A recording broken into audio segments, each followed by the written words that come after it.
저출산으로 인한 사회 문제가 대두되고 여기저기서 대책이랍시고 돈을 쥐고 흔드는 미끼 정책들만 난무하다. 신중한 논의와 토론을 거친 정책이 아니라 반짝 인기 상품 같은 모양이다. 여성으로서 더 자존심이 상한다. 이놈들이 여성 국민을 뭔 취급을 하는지가 드러나기 때문이다. 그런 모자란 머리들 가지고 계속해서 머리를 맞대봐야 현실성 있는 좋은 정책이 나올 리가 없다. 저런 인간들부터 정치에서 솎아내야 각 분야에 조금 더 전문성 있는 인재들이 들어가서 똑똑한 정책들을 만들어내지 싶다. 모두 국민된 우리의 몫이다. 아이를 낳지 않는 것에 대해서 어떤 누구는 돈이 많이 들어간다고 하고 어떤 이는 치안이 불안해서라고 하고 아이를 키우기 힘든 요즘 시대가 문제라고 한다. 나는 80년대생의 두 아이의 엄마이다. 나보다 위의 세대, 나의 어머니 세대인 7, 80년 세대에는 사회적으로 아직 어려웠고 여성의 교육률도 높지 않았다. 그래서 그냥 나이가 차면 결혼을 하고 당연스레 아이를 갖고 낳는 것이 하나의 관례처럼 자연스러웠던 시대이다. 그러나 급변하는 사회 속에서 여성들이 자신의 권리와 평등을 조금 더 주장할 수 있게 되었고 교육받을 수 있는 길도 많아졌으며 예전처럼 집안에 남자를 위해서 자신의 미래를 접어야 하는 슬픈 시절도 지났다. 학력이 높아지면서 여성도 자신이 꿈꾸던 미래를 실현할 수 있는 길이 열렸고 전문성을 살려 계속해서 일할 수 있는 능력을 가지게 되었다. 그리고 가족의 형태도 대가족에서 가족 구성원의 수도 줄었다. 그런 사람들에게 출산과 육아라는 것이 예전의 과거처럼 의무나 관례로 더 이상 느껴지지 않게 된 것이다. 결혼해서 어느 시기까지 아이가 생기지 않으면 사람들의 따가운 눈총을 받는 일도 덜해졌고 이사도 잦아졌고 도시화로 인해 각지에 낯선 사람들이 모여 살게 되면서 차츰 남의 사생활에 대한 지나친 간섭도 줄었고 그로 인해 사회 편견의 눈초리에서 조금 자유로워진 사람들이 당연했던 것들에 대해 왜 그래야 하지? 나는 하지 않으면 안 되는 건가? 라는 생각을 하게 된 것이다. 결혼을 하지 않아도 되는 것이 아닐까? 라는 생각을 하게 되었고 결혼을 하더라도 아이를 굳이 낳지 않아도 되지 않는가? 라는 생각을 하게 된 것이다. 옛날처럼 애들 대여섯 낳아놓기만 하면 알아서 크던 시절이 아니란 말이다. 그땐 그렇게 낳아놓으면 주변에 잠시라도 돌봐줄 가족이 가까이에 있었고 차도 많지 않았던 시절에 아이들은 골목길에서 실컷 놀면서 자랄 수 있었다. 그런 사회 환경이었기에 그나마 그때는 아이를 출산하고 젖먹이가 지나 거의 손을 놓아도 알아서 크던 시절이었단 것이다. 그러나 80년대 내 어린 시절 즈음부터 해서 시골 생활을 접고 상경한 많은 사람들이 혼자 감당해야 하는 육아에 부딪히게 되었다. 그래도 그때는 아직 순서적으로 결혼을 하면 당연히 자식을 낳아야 하는 사회 풍토에 저항할 일이 없었으므로 힘들어도 낳았다. 그리고 고학력이 아닌 대부분의 여자들이 소일거리를 하며 자신의 아이들을 키웠다. 나 또한 어릴 적에 나의 엄마가 불가피하게 밖에 나가야 할 일이 생기면 나와 내 형제를 방에 두고 밖에서 자물쇠를 잠근 뒤 외출을 황급히 하고 돌아왔다고 들었다. 하지만 그렇게 혼자 키우면서도 그것에 대한 큰 문제점을 느끼지 못하고 살았던 게 나의 어린 시절 시대였다.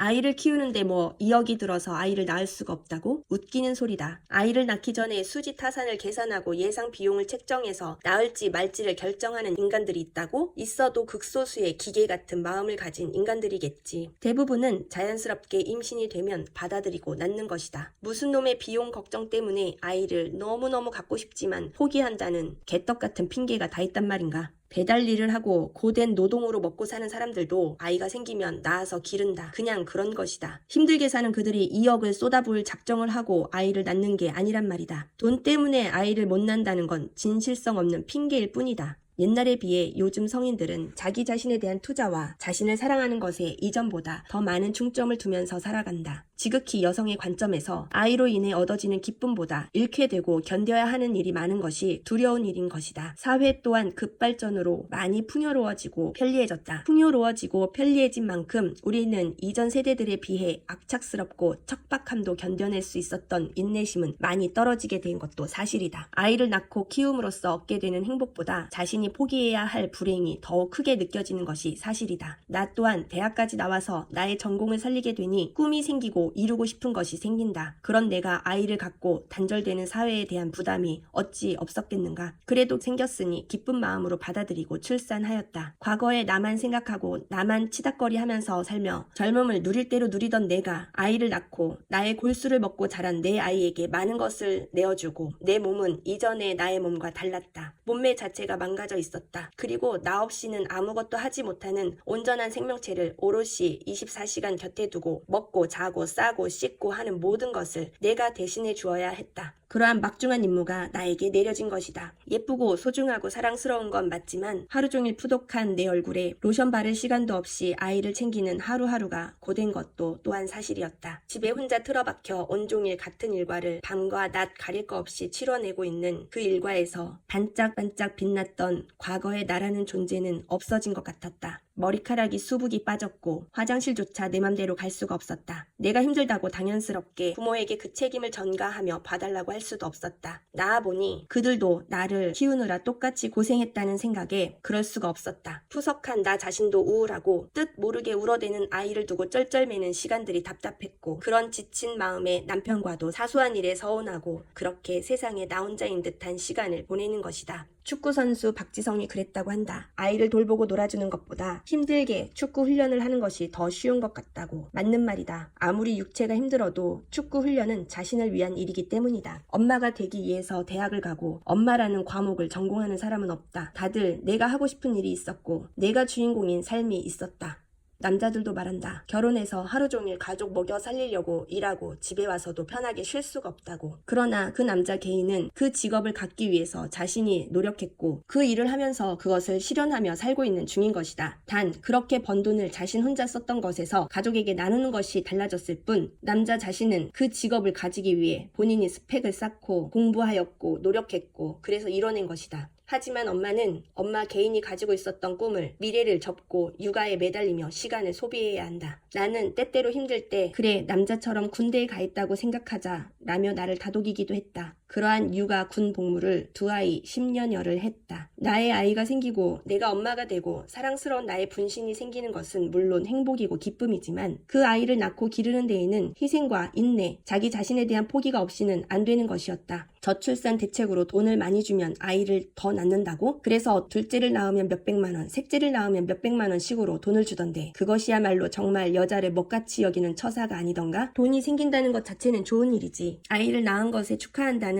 국가의 선물 같은 의미라면 좋은 거겠지만 하지만 저출산의 대책이라고 하는 것이 돈 또는 어떤 특혜? 그것이 출산율을 높여주는 것도 아닐 뿐더러 여성의 존재를 돈 따위로 대강 매겨서 설득시키려는 저질스러운 아이디어인 것이다. 없는 살림에 아이를 가지니까 바우처 카드도 생기고 현금도 지원이 되니 좋은 일이긴 했다. 그러나 그것이 아이를 낳아 기르는 데 있어서 엄마의 정신적 고통을 줄이는 데에는 도움이 되지 않았다. 돈은 그저 돈일 뿐 생겨서 좋은 것이지만 그 돈이 애초 목적에 닿지는 않았다. 그 돈이 아이에게 쓰여서 정말 아이를 낳길 잘했구나 하는 효용성이 아닌 그냥 그 돈은 생활비에 보태져서 소비될 뿐이었다. 돈은 어디까지나 돈일 뿐이다. 무엇을 하더라도 돈이 생기는 것은 좋은 것일 뿐인 것이다. 그럼 이쯤에서 대체 저출산의 대책이 무엇이 있겠냐고 직접 낳아보고 길러보고 한 입장에서 얘기하겠다. 엄마들이 아이를 낳아 힘든 부분들이 그것이다. 본인의 자유가 갑자기 없어진 것, 그리고 우왕좌왕하는 서툰 육아에 도움을 받을 마땅한 곳이 없다는 것, 잠시도 떨어질 수 없는 아기가 사랑스럽지만 때로는 부담이 될 때도 있다는 것, 용변조차 마음대로 보지 못하고 화장실 문턱에서 자지러지게 우는 아이를 보면서 생리 욕구조차 맘대로 볼 수 없다는 데서 오는 현타, 잠잘 때도 마찬가지, 어딜 가려면 가뿐히 몸만 나갔던 과거에 비해서 바리바리 싸들고 가야 하는 생활의 변화들, 망가져버린 몸을 보며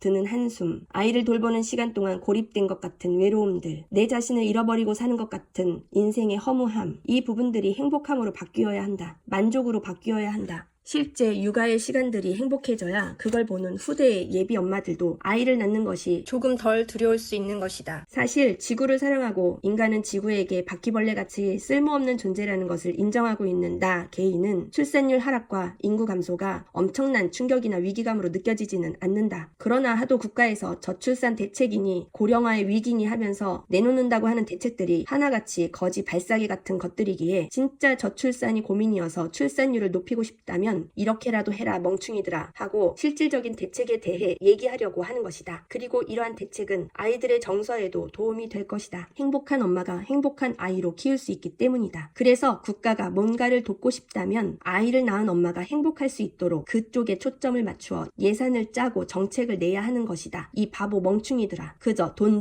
거릴 게 아니라 사람마다 차이는 있겠지만 보편적으로 아이를 키우는 것이 힘들게 느껴지는 엄마들의 고충은 나와 비슷했을 것이다. 한다. 단도직입적으로 아이를 낳으면 보편적 복지로 모든 산모가 산후조리원을 이용할 수 있도록 만들어줘야 한다. 돈 때문에 산후조리를 부모에 의지하거나 혼자 감당하지 않도록 국가가 예우해줘야 한다. 그렇게도 출산율을 높이고 싶다면 말이다. 그래서 250여 개의 뼈조각이 새롭게 맞춰진다고 말할 만큼 힘든 출산에서 산모가 충분히 안정되게 회복할 수 있도록 도와야 한다. 한 달 정도 조리원에서 지낼 수 있도록 시설이 갖춰져야 한다고 생각한다. 아주 고급스러운 대우가 아니어도 적어도 젖 하나 물릴 줄 모르는 초보 엄마에게 전문가가 곁에 있어서 어떻게 젖을 물리는지, 어떻게 안고, 어떻게 우는 아이를 달래는지에 대한 조언이 필요하다. 그리고 여성 개인에게 거대한 변화가 온 출산 후 변화에 대한 적응을 최대한 긍정적으로 할 수 있도록 조리원에서 도와주어야 한다. 아이를 낳은 같은 입장의 산모들끼리 유대 관계를 맺고 동질감을 형성하며 서로를 위로도 하고 격려도 할 수 있게 해주어야 한다. 그리고 산후조리가 끝나고 가정으로 돌아가게 되는데 나는 여기서가 핵심이라고 본다. 우리가 아기를 어린이집 등 보육기관에 맡기기 전까지는 엄마가 집에서 혼자 아이를 돌보며 키워야 하는데 여기서 엄마들의 우울증과 고립감이 극대화가 된다. 그래서 나는 아이만 따로 떼어놓는 영아 어린이집 시설이 아닌 엄마와 아이가 같이 가서 지낼 수 있는 보육시설이 있어야 한다고 생각한다.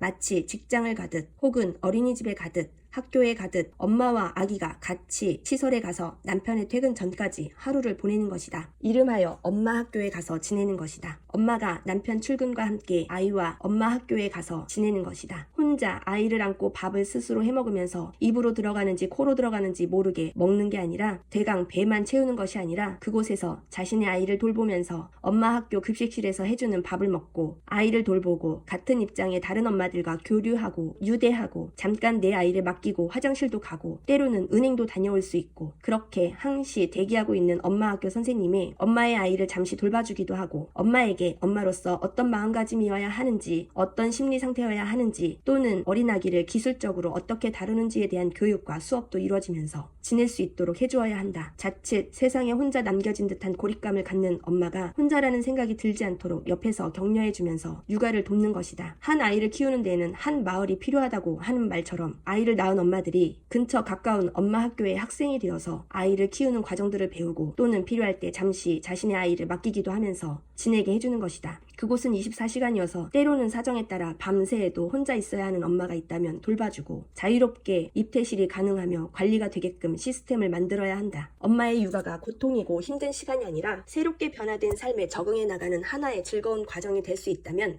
독박 육아나 육아 퇴근이나 경력 단절 등등 온갖 이름의 부정적인 느낌의 인식들이 많이 순화될 것이라고 본다. 엄마가 쉬기만 하는 것이 아니라 공부하는 엄마는 아이가 어려도 그곳에서 개인의 커리어를 위해서 공부할 수도 있고 어쨌든 엄마가 혼자서 1대1로 아이와 씨름을 하는 게 아니라 가까이에서 도움을 구할 수 있는 곳이 있어 나와 같은 처지의 엄마들과 함께 공감대도 형성하면서 새로운 사회생활을 하듯 육아의 시간을 보낼 수 있게 한다면 지금처럼 현금성으로 살포돼서 소비되는 예산이 훨씬 더 직접적으로 산모에게 효과적으로 쓰여지고 보조금을 받기 위한 꼼수도 사라질 것이며 보육 전문가의 일자리 창출에도 도움이 되고 공동체가 함께하는 육아가 엄마와 아이의 정서에 긍정적인 영향을 끼치면서 그에 따른 사회적 비용의 절감에도 도움이 될 것이다. 그 안에서 부모 교육 또한 잘 이루어진다면 무책임한 부모가 되는 것이 아니라 아이를 위해서 진정 해줄 수 있는 것이 무엇인가에 대해서 배울 수 있어 좋을 것이다. 그저 좋은 거 해먹이고 좋은 거 입히는 것이 사랑의 표현이 아니라 정서 육아에 대해 전문가들이 도움을 준다면 그렇게 쓰여지는 예산이 아깝지가 않을 것이다. 우리나라가 고등학교까지 의무교육으로서 국가가 성인이 되기 이전의 아이들의 교육을 감당하고 있다. 그러나 그렇게 교육시설에 가기 전까지의 육아가 전적으로 개인에게 맡겨져 있고 개인이 감당하기 꽤나 어려운 환경에서 그리고 자기 자신에게 더욱 집중이 되어 있는 현대 사회에 아주 어려운 일은 하지 않으려는 사회 풍토에 맞춰서 뭔가 효과를 얻으려면 나는 엄마 학교만한 게 없다고 생각한다. 돈을 몇백 몇천만 원을 준다고 해봐라. 그걸로 효과가 없다고 계속 그 돈의 값만 올려봐라. 그런다고 그 돈 받기 위해서 20-30년을 키워서 독립시켜야 할 아이를 그 돈 때문에 낳는지를 되려 그 돈이 탐이 난 인간 쓰레기들이 그 돈을 받기 위해서 악랄한 수법을 쓰게 될지도 모르는 일이지. 제발 무엇을 위해서 정책을 만든다면 그 무엇이 어떻게 해야 제대로 효과를 볼 수 있을지에 대해서 생각을 했으면 좋겠다.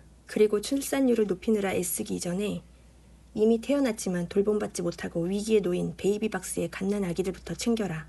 그 아이들이 제대로 된 환경에서 커갈 수 있도록 돕는 시설을 만들어라. 이미 태어난 생명이나 먼저 잘 돌보고 아이를 낳으라 마라 하란 말이다. 그리고 이미 바글바글한 태어나 있는 인간들에 대한 고찰도 좀 해서 나이만 먹었지 독립성과 사는 의욕도 없이 잉여의 시간만 보내고 있는 젊은 청년들부터 기운내서 일어날 수 있도록 도와라.